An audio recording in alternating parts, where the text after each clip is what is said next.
We're doing extremely well in that negotiation, but you never know with Iran. Despite all of the public posturing you hear from the regime, talks are continuing and going well. I do see a deal in Iran. Yeah, Mr. President. could be soon. जब हम इतिहास के बारे में पढ़ते हैं तो बड़े बड़े युद्ध के नाम हमारे सामने आते हैं। Battle of Buxar, battle of Waterloo, battle of ट्रेफाल्गर।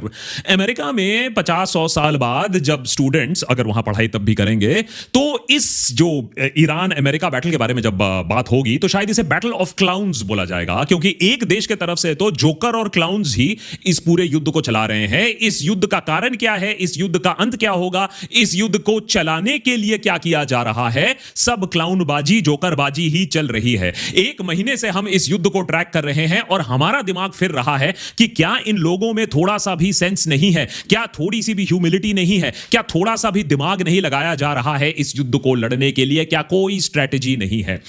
Trump चीख चीख कर पिछले कुछ हफ्तों से बोले जा रहे थे कि मैं तो बात कर रहा हूं ईरान के साथ, नए लीडरशिप के साथ डील तो होने ही वाली है, वो हमसे भीख मांग रहे हैं कि डील हो जाएगी। और अब जो ईरानियन गवर्नमेंट है, जो फॉरेन मिनिस्ट्री है, उन्होंने साफ साफ ट्वीट करके इस बात की पुष्टि कर दी है कि पिछले 30 दिनों से ज्यादा कोई बात नहीं हुई है, कोई डायरेक्ट बातचीत नहीं हुई है। डोनाल्ड ट्रंप तो छोड़ो, ट्रंप एडमिनिस्ट्रेशन के साथ कोई बातचीत नहीं हुई है और ना उनको बातचीत करने में कोई दिलचस्पी है। ये क्योंकि जब अमेरिका ने उनसे बातचीत कर किया भी है तो किस तरीके से पीठ पर खंजर भोंका गया है, एक बार नहीं दो बार, कि उनके टॉप लीडरशिप को मार दिया गया है, उनके साइंटिस्ट को मार दिया गया है, नेगोशिएटर्स को मार दिया गया है। तो ईरान के पास कोई खास वजह नहीं है कि वो अभी निगोशिएशन करे। और इतना बस स्पष्ट किया गया ईरान की तरफ से कि हां, शांति प्रस्ताव अमेरिका की तरफ से आया, लेकिन इतने सारे कंडीशंस के साथ आया कि हमने उसे सिरे से खारिज कर दिया। आपने बमबारी इतने तेज तरीके से ऑन रखा है, अभी बातचीत करने के लिए हमारे पास समय नहीं। सोचिए, एक महीने से करीबन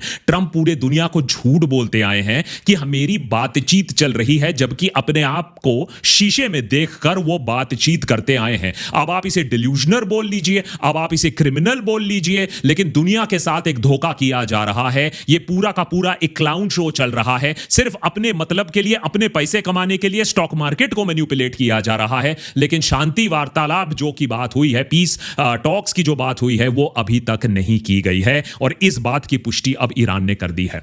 और मेरे ख्याल से ईरान का जो नजरिया है वो गलत भी नहीं है, क्योंकि जिस तरीके से कैरोलाइन लिविट जो व्हाइट हाउस की प्रेस सेक्रेटरी हैं, उन्होंने आकर जिस तरीके से बात किया है कि देखो भैया, हमसे अगर बात नहीं करोगे, अगर ईरान के लोग हम उन्हें पसंद नहीं करेंगे तो उन्हें हम मार गिरा सकते हैं। सुनिए क्या कहना है मैडम का। Than perhaps some of the previous leaders who are now no longer on planet Earth because they lied to the United States and they strung us along in negotiations, and that was unacceptable to the president, which is why many of the previous leaders were killed. वारे leader of the free world, क्या arrogance है, क्या style है। इंसान को, leader को, दूसरे देश के पूरे लीडरशिप को खत्म कर देने की, क्या धमकी देने का बड़ा कैजुअल स्टाइल है मैडम प्रेस सेक्रेटरी का। लेकिन ये कैजुअलनेस सिर्फ ट्रंप या मैडम सेक्रेटरी तक खत्म नहीं होती है। देखिए मार्को रूबियो क्या कहते हैं। भाई, इतने पिछले एक महीने से अमेरिका ये सवाल पूछ रही है कि अच्छा ठीक है, युद्ध करना तो हमारी फितरत में है, अमेरिका के डीएनए में है, सत्ता पलट करना तो हमारा शौक है, हमारी आदत सी बन चुकी है, लेकिन ये तो बता दो कि ये युद्ध हो क्यों रहा है, जिसके जो एम्स हैं वो हर दिन बदलते रहते हैं। तो मार्को रूबियो बहुत परेशान हो गए हैं, आकर लोगों को बोल रहे हैं, देखो पहले दिन से आज तक सारे जो चीजें हमने बताई हैं वही की वही हैं। ट्रंप ने भी यही चीज पहले दिन कहा था, नोट्स बना लो, दोबारा मत पूछना युद्ध क्यों हो रहा है। I'll repeat them to you now because I hear a lot of talk about we don't know what the clear objectives are. Here they are. You should write them down. Number 1, the destruction of their air force. Number 2, the destruction of their navy. Number 3, the severe diminishing of their missile launching capability. And number 4, the destruction of their factories so they can't make more missiles and more drones to threaten us in the future. Rubio ji, just a second Rubio ji, the maths is not mathsing. आपने कहा air force खत्म करना है, navy खत्म करना है, उनके factories को खत्म करना है और हाँ, उनके मिसाइल्स को खत्म करना है। लेकिन वो जो तेल, जो ट्रंप जी कह रहे थे कि इतने दिनों से तेल लाना है, और वो जो न्यूक्लियर वेपन्स जो उसको खत्म करना है, उसके बारे में आपने कुछ नहीं कहा। और वो जो सत्ता पलट करने के लिए आपने 40 लोगों को मारा था पहले दिन, उसके बारे में कोई आप बात नहीं कर रहे हो। रेवोल्यूशन जो क्रांति लाने वाले थे, और वो हॉर्मुज का क्या हुआ? वो आपके गोल में अब है ही नहीं। जो हॉर्मुज पहले खुला था, फिर बंद हो गया, फिर अभी अमेरिका का मेन गोल हो गया था कि हॉर्मुज को खोलना है। अच्छा नहीं, आप भूले नहीं हो लगता है मार्को रूबियो जी एक्चुअली सच बात बता रहे थे, क्योंकि अब जो खबर आ रही है वॉल स्ट्रीट जर्नल और अमेरिकन सोर्सेस के मुताबिक, अब ट्रंप अपने एड्स को यह बता रहे हैं कि अच्छा ठीक है, अगर इन लोग हॉर्मूज खोलते नहीं हैं तो हम पूरे देश के ऊपर बमबारी करके वहां से निकल आएंगे। अब मुझसे हो नहीं रहा, मैं बोर हो गया हूं, मुझे दूसरे युद्ध भी करने हैं। अरे मुझे एप्स्टीन फाइल से भी डील करना है। जिस रेट पर युद्ध चल रहा है, युद्ध से डिस्ट्रैक्ट करने के लिए एप्स्टीन फाइल अब रिलीज करना पड़ेगा, क्योंकि इतनी बेइज्जती हो रही है। आप सोचो, ट्रंप आज इस स्टेट पर आ चुका है कि वो हॉर्मूज को जैसा का तैसा छोड़कर, ईरान के हवाले छोड़कर वहां से निकलने की भी प्लानिंग कर रहा है। और अगर ऐसा होता है कि हॉर्मूज को बिना खोले अमेरिका वहां से विड्रॉ कर जाता है, तो यह सबसे बड़ी जीत होगी ईरान के लिए और सबसे बड़ी हार होगी। इसको हमने एक एपिसोड पहले ही समझा के रखा था आपको कि अगर ईरान इस युद्ध को जीतता है तो अमेरिका के लिए इसका मायने क्या होगा। यह अमेरिका और ईरान के युद्ध से ज्यादा इसका बड़ा एक एको जाएगा कि अमेरिका की वर्चस्वता क्या है इस दुनिया में, उसको को लेकर। ये जो अमेरिकन पब्लिकेशंस हैं, जो ग्लोबल पब्लिकेशंस हैं, अब धीरे धीरे इस बात को मान रही हैं, जो हमने एक हफ्ते पहले ही बोल दिया था कि शायद ईरान इस युद्ध को जीत रहा है। नॉट वॉशिंगटन डीसी में जाकर जीत रहा है, लेकिन अगर इसी तरीके से ईरान कैरी ऑन करता रहा तो फिर ईरान इस युद्ध का विजेता घोषित कर दिया जाएगा। मार्को रूबियो कह रहे हैं कि नहीं नहीं, कुछ महीनों की बात नहीं है, हम तो कुछ ही हफ्तों में अपने वॉर ऑब्जेक्टिव्स पूरे कर देंगे। लेकिन उनके क्लैरिफिकेशन के बाद भी, नोट टेकिंग के बाद भी समझ में नहीं आ रहा है कि इस वॉर का जो इंटेंशन है, वॉर के जो ऑब्जेक्टिव्स हैं 100% क्या है। क्योंकि ट्रंप के अपने अलग गोल्स हैं, पीट हेग्सेथ के अपने अलग गोल्स हैं, मार्को रूबियो के अपने अलग गोल्स हैं, सबके अपने अपने गोल्स हैं। इजराइल के अपने गोल्स के बारे में तो हमने आपको, ग्रेटर इजराइल के बारे में ऑलरेडी हमने आपको बता ही दिया था। लेकिन अब आप सुनिए ट्रंप क्या कह रहे हैं।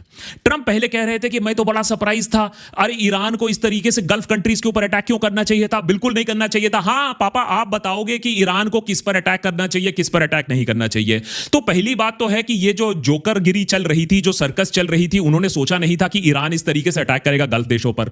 चलो अटैक कर दिया, आपके एयरक्राफ्ट कैरियर पर भी अटैक कर दिया, लेकिन सबक आपने तब भी नहीं लिया। ईरान के मिसाइल्स के रेंज के अंदर आपने अपने स्ट्रेटेजिक एसेट्स छोड़ दिए, जिसको अब आकर प्रिंस सुल्तान एयरबेस पर अब आकर ईरान ने उन्हें भी ध्वस्त कर दिया है। इस तरीके का प्रिसिशन स्ट्राइक कहीं देखा ही नहीं गया। युद्ध की पूरी परिभाषा ही बदल रही है। जो प्रिंस सुल्तान एयरबेस पे हुआ, आप कह लीजिए कि एक मंतसरी गिफ्ट था करीबन 1 महीने बाद युद्ध के शुरू होने के बाद। जिस तरीके से, जिस सटीकता से ईरान ने अटैक किया है, ये जो पूरी सर्कस है, ये एकदम सदमे में आ चुकी है। 3 जो एयरक्राफ्ट्स अटैक किए गए हैं, ये बैकबोन बनती है अमेरिका के अटैक स्ट्रक्चर में। हां, फाइटर्स उड़ सकते हैं ईरान के ऊपर, लेकिन फाइटर को जो सपोर्ट करता है, आपने उस सपोर्ट स्ट्रक्चर को ही हटा दिया। सबसे पहले E3 जो सेंट्री प्लेन होता है, जो मीलों दूर देख सकता है हवा से, ऑनकमिंग मिसाइल्स को ट्रैक कर सकता है, एनिमी फोर्सेस को ट्रैक कर सकता है, आपके अपने एयरक्राफ्ट को सपोर्ट दे सकता है, उसके रेडार सेक्शन तक जाकर इस तरीके से सटीक अटैक किया गया है, जिससे एक मैसेज जाता है कि अमेरिका को कहीं भी पूरे गल्फ में अब अटैक किया जा सकता है। और ऐसे जो E3 प्लेन्स हैं, उनको बनाने की क्षमता अभी अमेरिका के पास है नहीं, और जो नेक्स्ट जनरेशन प्लेन है वो काफी साल दूर हैं। तो अमेरिका की जो स्ट्रेटेजिक स्ट्रेंथ है वो धीरे धीरे यहां कम की जा रही है, गल्फ में जिस तरीके से उनको क्षति पहुंच रही है।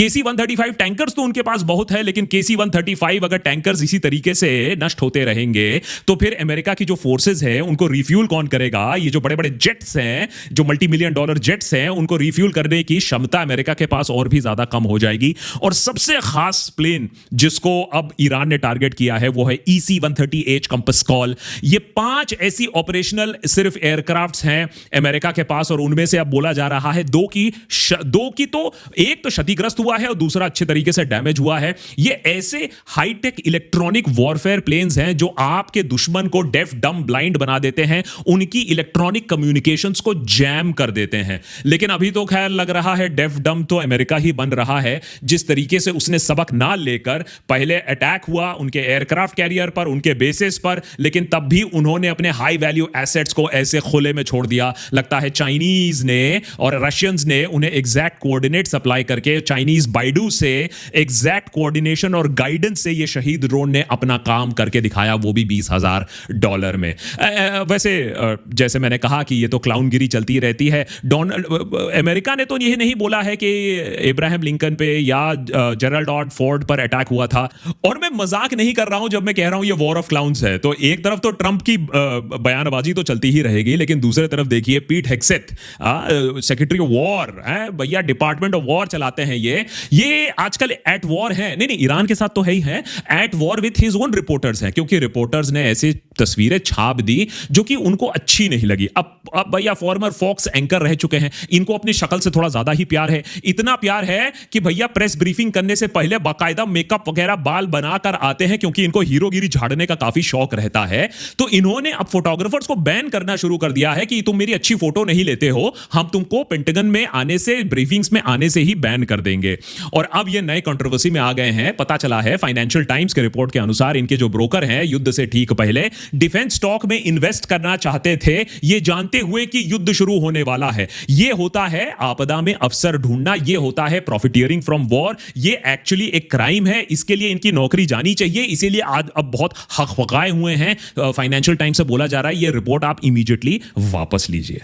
अब लेकिन अगर थोड़ी सी प्रॉफिटियरिंग कर ली तो क्या गलत किया? अब इनके बॉस को ही देख लो, इनके बॉस तो पायरेट बने फिर रहे हैं। ट्रंप ऐसे डलूलू में जी रहे हैं कि ऐसी ऐसी बातें कर रहे हैं कि मैं जाऊंगा ईरान के अंदर और 1000 पाउंड यूरेनियम चुरा लूंगा, मैं अपने फोर्सेस भेजूंगा जो फावड़ा लेकर नीचे खोदेंगे, वही साइट्स, न्यूक्लियर साइट्स जिनके ऊपर बम बरसा दिए गए हैं, फावड़ा लेकर वो खोलेंगे और न्यूक्लियर जो मटेरियल है, यूरेनियम है, उसको हम फिर अपने प्लेन्स में ईरान के अंदर से चुरा कर बाहर ले लेंगे। ऐसे ऐसे प्लान बन रहे हैं, ऐसे ऐसे मुंगेरी लाल के हसीन सपने देखे जा रहे हैं बाय ट्रंप।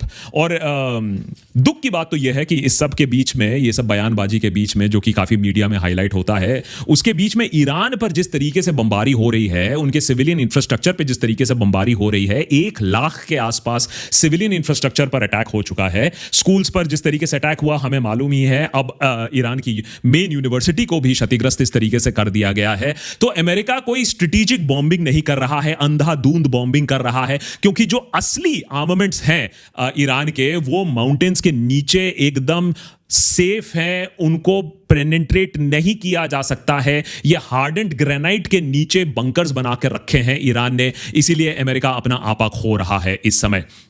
फाइनली जो सवाल आप और मेरे जहन में है, 1 महीने से हम भी इसको कवर करते आए हैं, इस युद्ध को हम भी चाहते हैं कि दूसरे बहुत और मेजर इश्यूज हैं उन्हें भी कवर करना चाहिए। तो ये युद्ध कब तक चलेगा? ये युद्ध तब तक चलेगा जब तक एक ऑयल शॉक अमेरिका बर्दाश्त कर सके। ये युद्ध तब तक चलेगा जब तक इकोनॉमी और भी ज्यादा खराब ना हो जाए। अभी तो सिर्फ स्टॉक मार्केट पर आपको लाल दिख रहा है, लेकिन ये लाली अभी आपको सड़कों पर भी दिखेगी, अपने जेबों पर भी दिखेगी, जिस तरीके से इन्फ्लेशन अब बढ़ने वाला है अगर ये युद्ध नहीं रुकता है।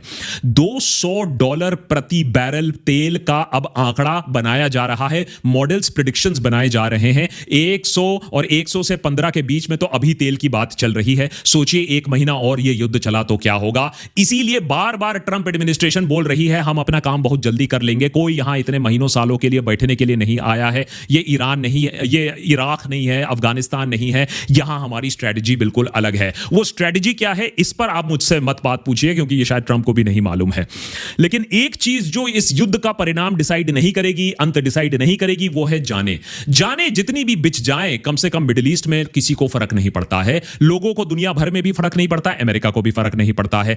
50, 60, 80 हजार लोग मारे गए हैं गाजा में, किसी को खास फर्क नहीं पड़ा। 20,000 बच्चे मारे गए गाजा में, किसी को फर्क नहीं पड़ा। अभी लेबनान में भी एक दूसरा नरसंहार शुरू हो गया है, 1,000 वहां मारे गए हैं, किसी को फर्क नहीं पड़ा। अभी जो आंकड़ा आ रहा है हमारे पास कि ईरान में कम से कम 2,000 लोग मारे गए हैं, जिसमें 200 बच्चे शामिल हैं, किसी को ज्यादा उससे फर्क नहीं पड़ रहा है। लेकिन ट्रंप को फर्क पड़ेगा अगर पेट्रोल का दाम और बढ़ने लगे। ट्रंप को फर्क पड़ेगा अगर मिड टर्म्स में रिपब्लिकन्स हारने लगे। ट्रंप को फर्क पड़ेगा अगर अमेरिका में लोग सड़क पर उतर आए, जो कि नो किंग्स प्रोटेस्ट में अभी हमने हाल ही में ओवर द वीकेंड देखा। जिस भारी मात्रा में लोग अब सड़कों पर उतर आ रहे हैं, उससे ट्रंप को फर्क पड़ेगा। इसीलिए कोई अचंभे की बात नहीं है, लेटेस्ट पोल्स ये दिखा रहे हैं कि ट्रंप अब most unpopular American president in modern American history बन चुके हैं। -17%, माने -17 में उनकी अब पॉपुलैरिटी रेटिंग चली गई है, नेगेटिव में पॉपुलैरिटी रेटिंग चली गई है, और सारे रीसेंट अमेरिकन प्रेसिडेंट से भी ज्यादा अनपॉपुलर बन गए हैं डोनाल्ड ट्रंप,